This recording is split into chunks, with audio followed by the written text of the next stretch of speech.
Governor Adlai Stevenson, for the first time, has said yes.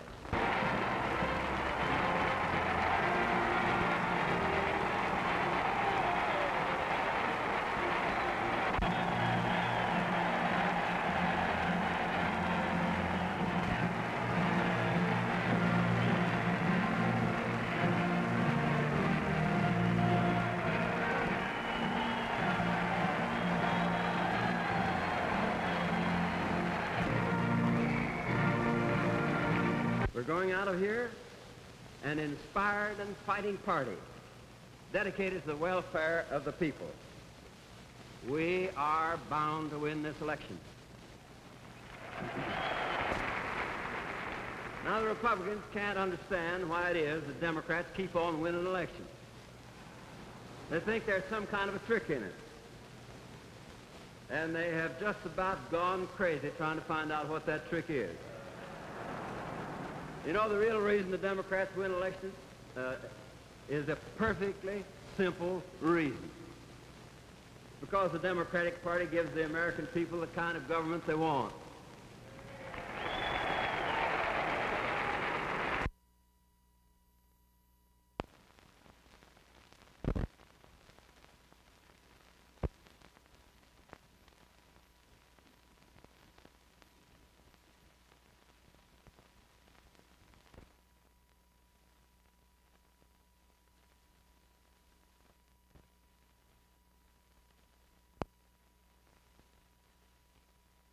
How do you do?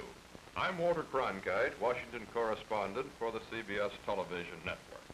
Every 4 years, the United States elects a president. For 100 years, the president has been a member of either the Republican or the Democratic Party, and it doesn't seem very likely in the immediate future that he's going to come from any other party. These parties nominate their presidential candidates at national conventions. We're going to see the highlights from one of these. The two conventions look very much alike. They elect their delegates in about the same manner. They conduct their business in about the same manner. And, well, quite truthfully, a lot of the speeches sound very much alike. Delegates are selected from every part of every state in the United States, as well as the American possessions. There are something over 1,200 delegates at each of these conventions. The convention's principal business is the nomination of a candidate for the presidency and one for the vice presidency. They also work up the party platform or the national policy that the party will promise the electorate, and they elect their own officers for the party for 4 years. This is the story of the 1952 Democratic National Convention held in the International Amphitheater in Chicago. This is the film made from the CBS television broadcast of the convention, a compression into 30 minutes of a week of high drama. The convention was distinguished by the number of men who were candidates for the presidential nomination. There were an even dozen. The battle for the nomination involved 3 groups. The liberal Northern City group, composed of New York Senator Lehman and Congressman Franklin Delano Roosevelt, Jr., their standard bearer being Averell Harriman. Closely associated with this group were the supporters of Senator Estes Kefauver. Also prominent in the Northern Liberal group were Senator Blair Moody and Governor Menon Williams of Michigan. The Southern Bloc was divided into 2 groups itself. The unreconstructed conservative Dixiecrats led by Governor James Burns of South Carolina, Governor Battle and Senator Byrd of Virginia, and the progressive South led by Senators Richard Russell of Georgia and John Sparkman of Alabama. And finally, a large block of uncommitted delegates who seemed solely interested in a candidate who they thought could defeat the Republican nominee, General Dwight Eisenhower. They were rallying behind Adlai Stevenson, governor of Illinois. The Northern City Liberals brought the first floor fight of the convention with their fight for control of the convention and the Democratic Party itself, with a resolution requiring all state delegates to pledge support to the party's nominees. This was aimed squarely at the conservative South, where in 1948, 4 southern states used the Democratic label but voted for the bolting Dixiecrat ticket. Well, that was the setting as the Democratic National Convention opened on July 27, 1952. From Chicago, the Democratic National Convention. Now to Walter Cronkite. Hello, everyone. Here we are again in Studio A, our CBS television control point for the Westinghouse coverage, this time of the Democratic National Convention. From the International Amphitheater in Chicago, 4.5 miles out of downtown Chicago, out here in the stockyards, Democrats are due to begin their national convention in just a few moments' time. First session could contain some interesting developments, perhaps even a little fireworks. Governor Adlai Stevenson, the governor of Illinois, host governor to the Democratic Convention, is due to speak this morning with a welcoming speech.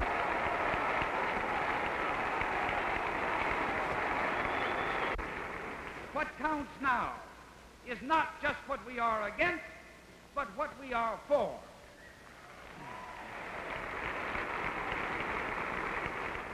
And who leads us is less important than what leads us. What convictions, what courage, what faith win or lose.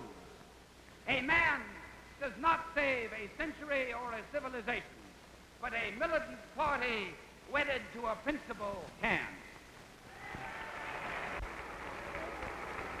Shortly after noon, Senator Blair Moody introduced his resolution, which he said appealed to the great American principle of majority rule.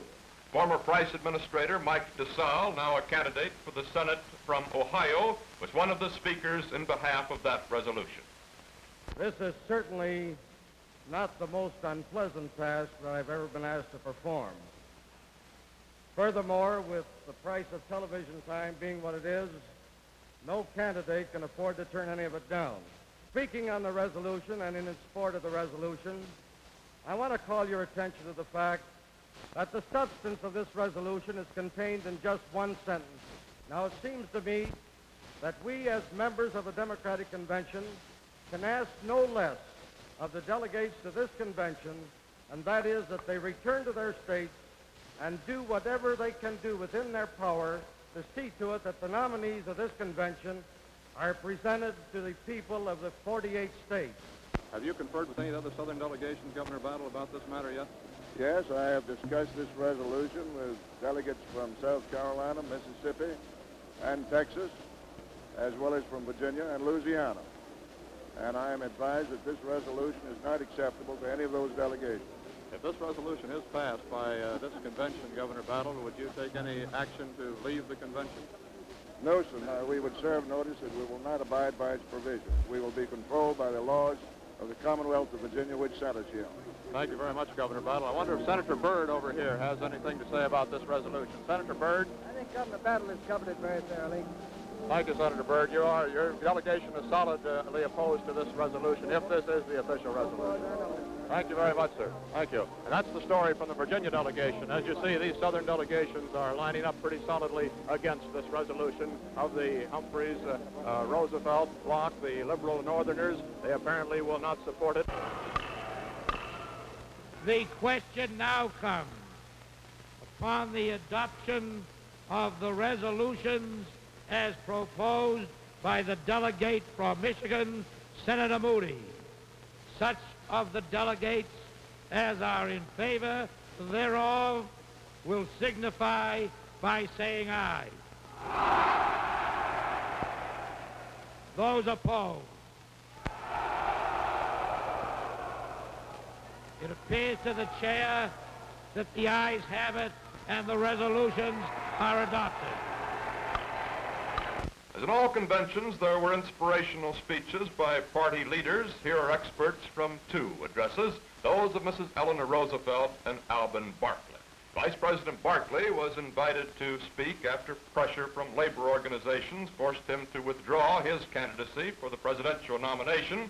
Mrs. Roosevelt, wife of the former president and now prominent as a United States delegate to the United Nations, was referred to as the First Lady of the world, and she spoke in defense of the United Nations.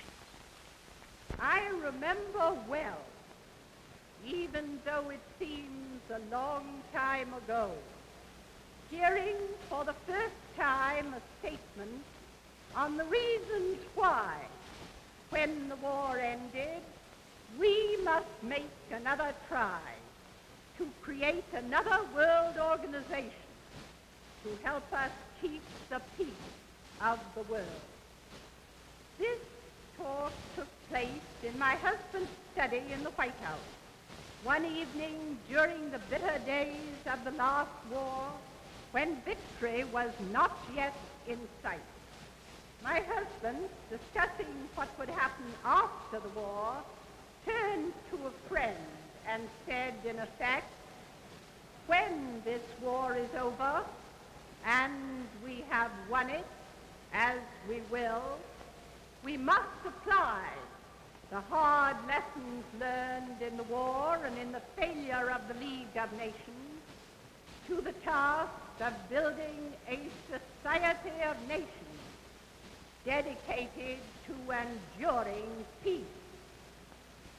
There will be sacrifices and discouragement, but we must not fail, for we may never have another chance.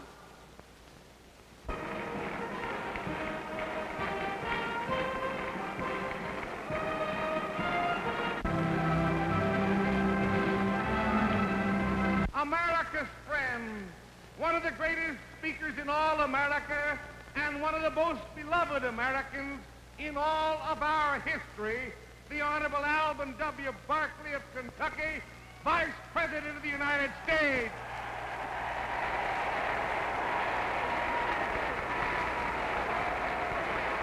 I am not here as a candidate for any office that this convention can confer.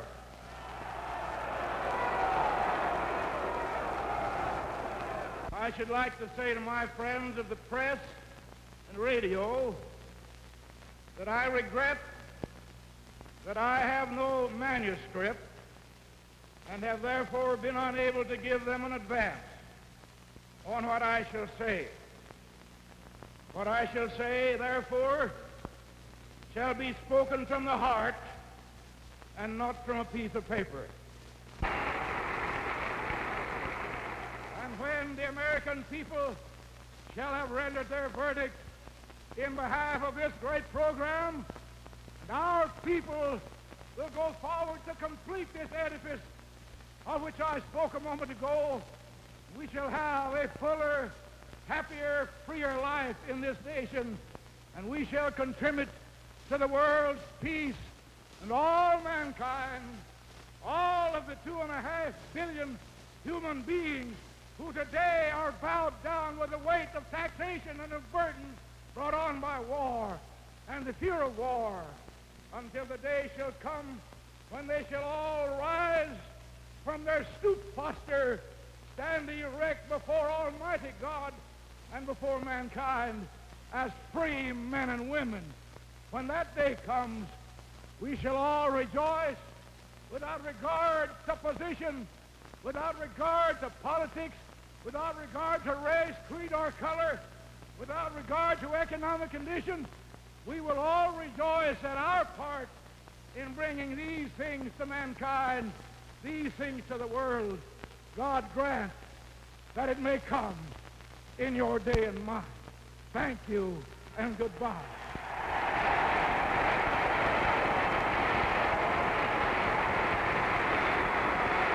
Well, so Vice President Alvin Barkley has addressed the Democratic Convention, and he says his goodbyes to party leaders as he leaves the International Amphitheater. This is the session for the nominating speeches and not only the nominating speeches, but the demonstrations that go along with them.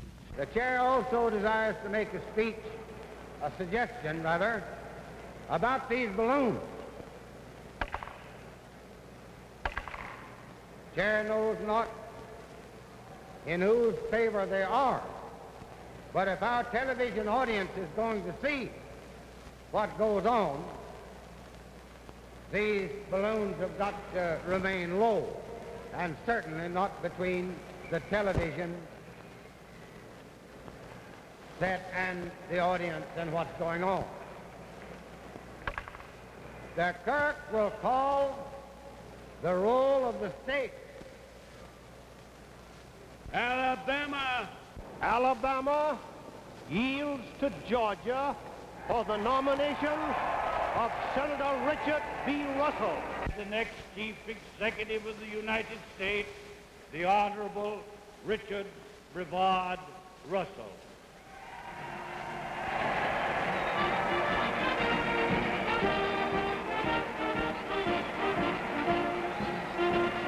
What we think is the most progressive leader that can bring every element of America together and march shoulder to shoulder to victory over any offensive elements of this world.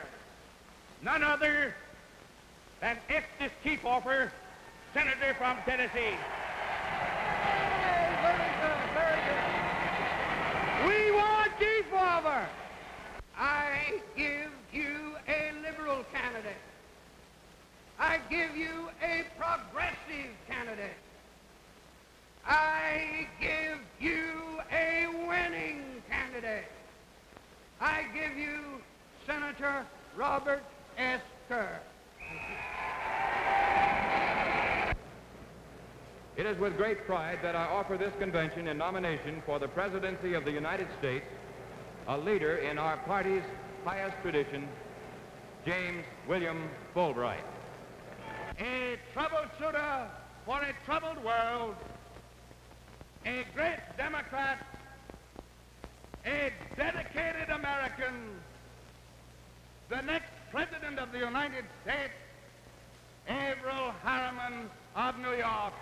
The name of a great American, the Honorable Oscar R. Ewing. I give you the able and brilliant governor of the great Commonwealth of Massachusetts, the Honorable Paul A. Dever. The great governor of the state of Michigan, the Honorable G.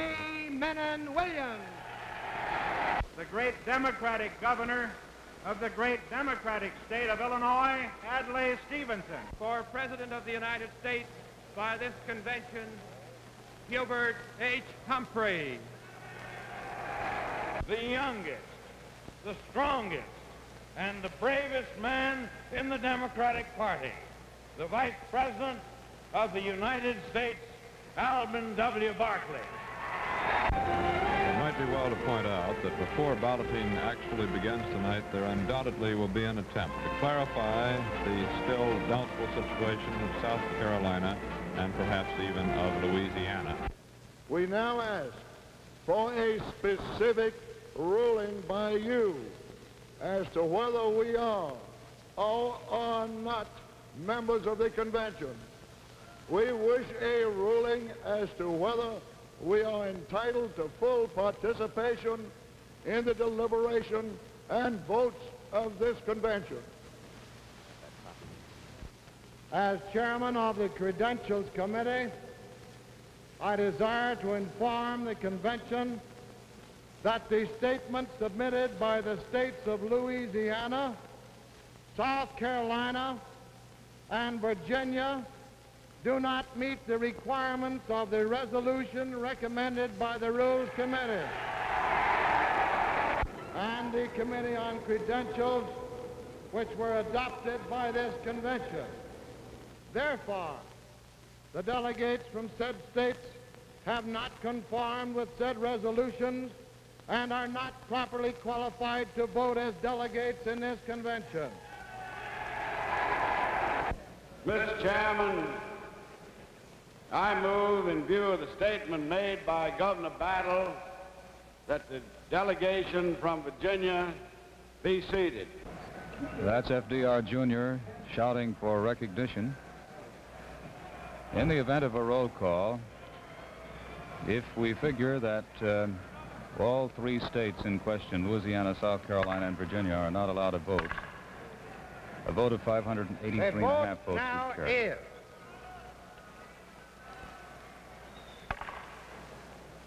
The vote now is upon the motion of the delegate from Maryland, Mr. Sesser, that the Virginia delegation be seated in this convention. Those who are in favor of that motion will vote aye, the delegation. Those opposed, no. Clerk, call the roll of state. And this roll call was on the Virginia motion. Now, during the balloting, it first appeared that the Maryland motion would be licked by quite a score, but a sudden shift, as I told you, in the Illinois delegation changed the picture. The Illinois group, who had put in 15 for the motion and 45 against it, changed to 54 and 8 against, and we're told at the suggestion of Jacob Arvey, the Illinois National Committee man.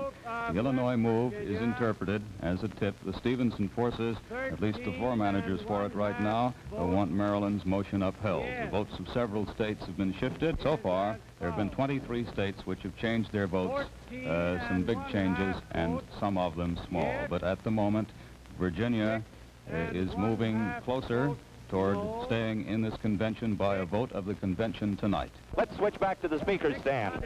15 yes, 529 no, 86 not voted. And so Virginia was voted full participation in the convention. Later that night, Virginia's Governor Battle moved that Louisiana and South Carolina be seated too. The next order of business pending is the motion made by Governor Battle of Virginia that the delegations from South Carolina and Louisiana be permitted to be seated at this convention and to participate in the deliberations. As many as are in favor of the motion will say aye. Those opposed will say no. In the opinion of the chair, the ayes have it.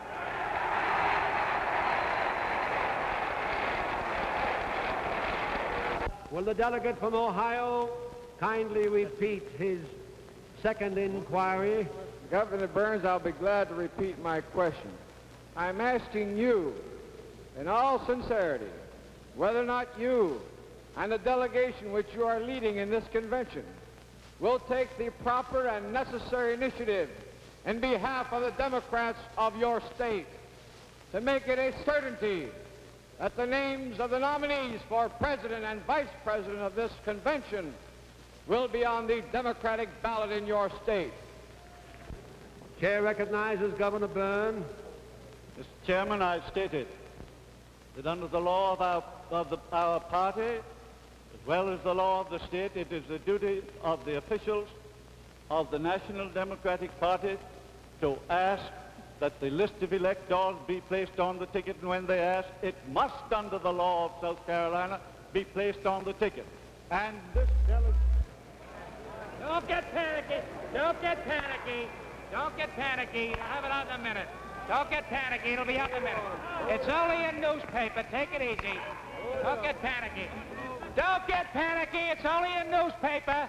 It's only a newspaper. Well, don't you be... It's only a newspaper. You'll stamp it right out. Don't get panicky. It's only a newspaper. Just take it easy. Stay there. Stay there. There's 2 firemen and 2 policemen there now. Take it easy. There's 2 firemen and 2 policemen there. Take it easy now. They'll have that newspaper out in a minute. Take it easy. They'll have that newspaper out in a minute. They'll have the newspaper out in a minute. They'll have the newspaper out. The firemen are here. The firemen are here. Let's not have any panic. Let's not have any panic. The firemen are here. The firemen are here. Let's have no panic. Take it easy. All right, it's all out. It's all out. It's all out. It's all out. It's all out. Governor Burns. Mr. Chairman, Governor Burns. I want to announce that I did not set the place on fire. After 4 days of the bitterest controversy, the problems were finally resolved and the convention got down to its major task, that of nominating its candidate for the presidency. The first ballot, which took an agonizing 3.5 hours, was highlighted by the announcement of President Truman's vote. He was a delegate from Missouri, but his vote was read by his alternate present at the convention, Thomas Gavin of Kansas City.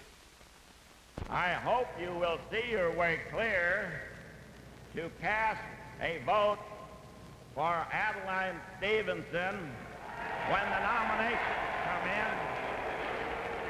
Harry F. Truman.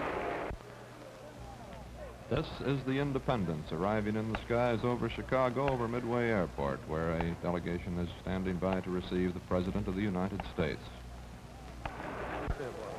No, that was not. 1/2 vote for Kefauver, 4 votes for Kerr, 2 1/2 votes for Harriman, 8 votes for...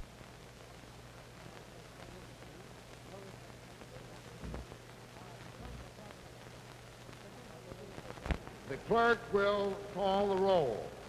And this is the second ballot of the Democratic National Convention in the International Amphitheater in Chicago.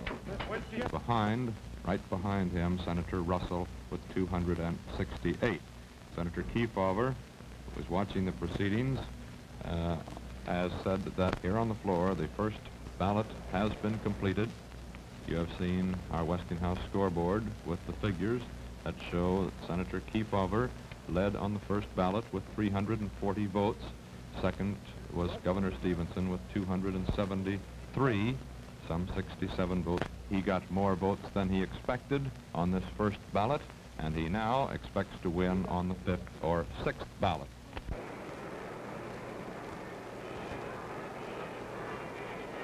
Clerk will announce the vote. Russell, 294. Kefauver, 362 1/2.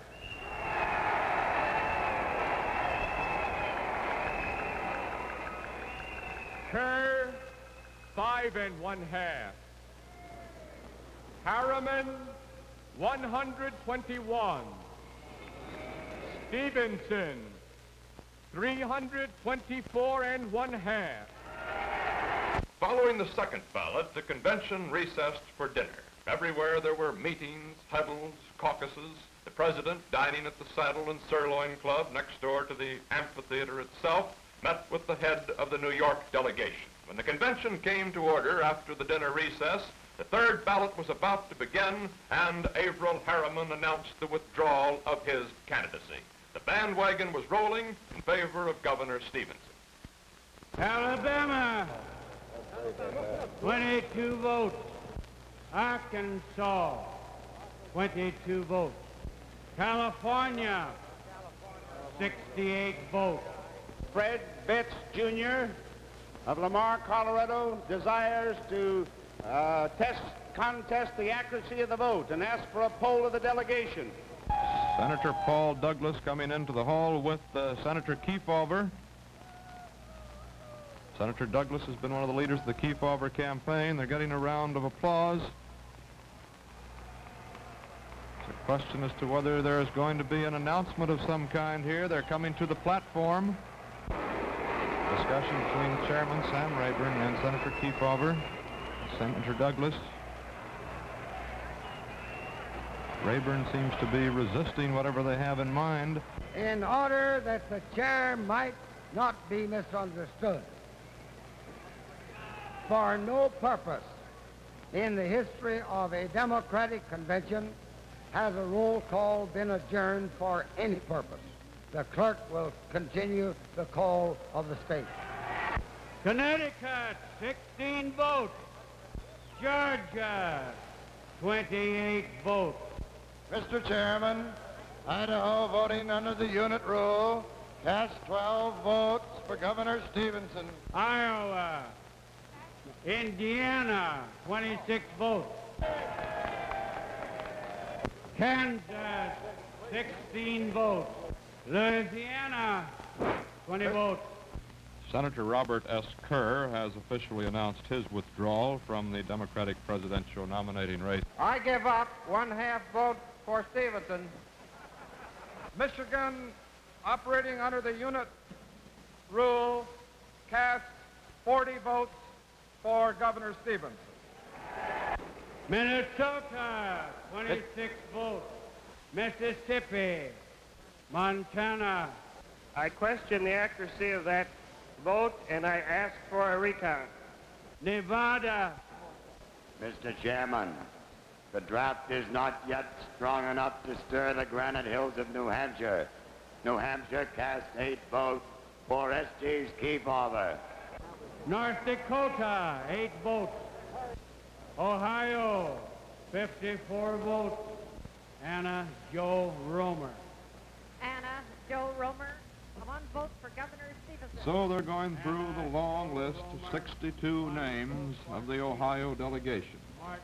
But while the proceedings here are slowed down by that poll of the Ohio delegation, things seem to be still pretty lively outside the Chicago edition of the Blair House, the place where Governor Stevenson has been residing. The newspapermen, radio, and television reporters are all still awaiting his emergence from that building. Our Bill Leonard is up there. Let's get a direct report from him from what it's like. Here on Astor Street, in front of the governor's temporary mansion, the Blair House, a crowd of about 3,000 people whose cars have blocked the streets have gathered here, not excitedly, but expectantly, waiting for what they know, or they are almost certain now will come, and that is a speech to the press and to the world by Governor Adlai Stevenson, a preview right here of his acceptance of the Democratic nomination. That was the scene as described, and as you saw it, Bill Leonard was down there outside of the Blair House where Governor Stevenson waits, and this is the waiting crowd around Gate 5, the very important person's entrance here at the International Amphitheater. Mr. Chairman, Pennsylvania cast 70 votes for Governor Stevenson. Rhode Island, 12 votes. Texas cast 52 votes for Dick Russell. 6 votes for Stevenson. Virgin Islands, 2 votes. Mr. Speaker, the Utah delegation would like to correct its vote. The delegation has been polled and cast 12 votes for Governor Stevenson. The governor will not know when he comes out on the platform unless somebody informs him in a moment that just down on the floor of the convention hall they moved and made the vote for him as the nominee of the party unanimous. I accept your nomination and your program.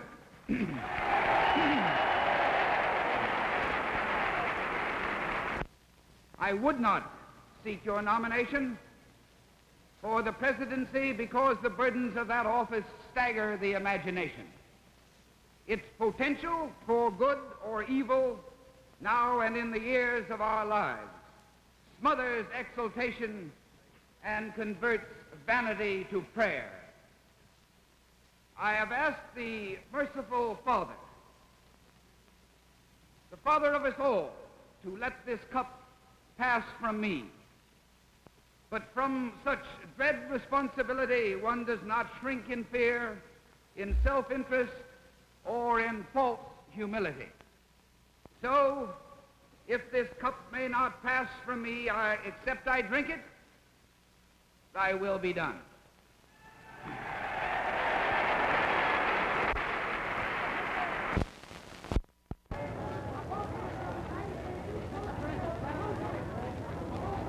These are the pictures you'll be seeing in tomorrow's papers. First, let me say how much I regret the inconvenience that all of you newsmen have suffered. I'm sorry that you've had to maintain your vigil here for several days. I am deeply moved by what has taken place tonight, and I have never been more conscious of the appalling responsibilities of the office. I did not seek it. I did not want it. I am, however, persuaded that to shirk it, to evade, to decline, would be to repay honor with dishonor. I shall go now to the convention hall and accept the nomination of the Democratic Party. On its way to the amphitheater.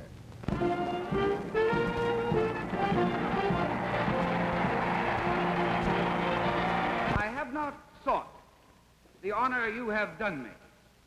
I could not seek it because I aspired to another office, which was the full measure of my ambition. And one does not treat the highest office within the gift of the people of Illinois as an alternative or as a consolation prize. And finally, my friends, in this staggering task that you have assigned me, I shall always try to do justly, to love mercy, and to walk humbly with my God.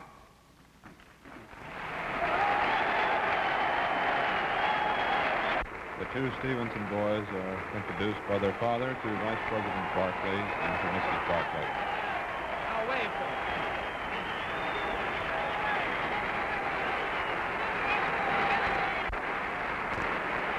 I proudly present to this convention for its nominee for the Vice Presidency of the United States, the progressive, the patriot, the fighting Democrat, the great American, John J. Sparkman of Alabama.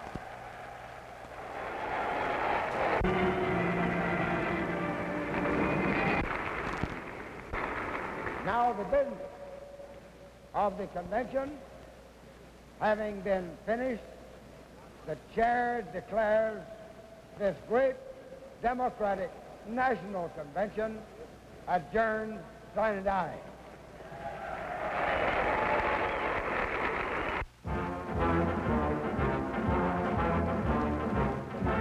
From the Democratic National Convention in Chicago, this is the CBS Television Network.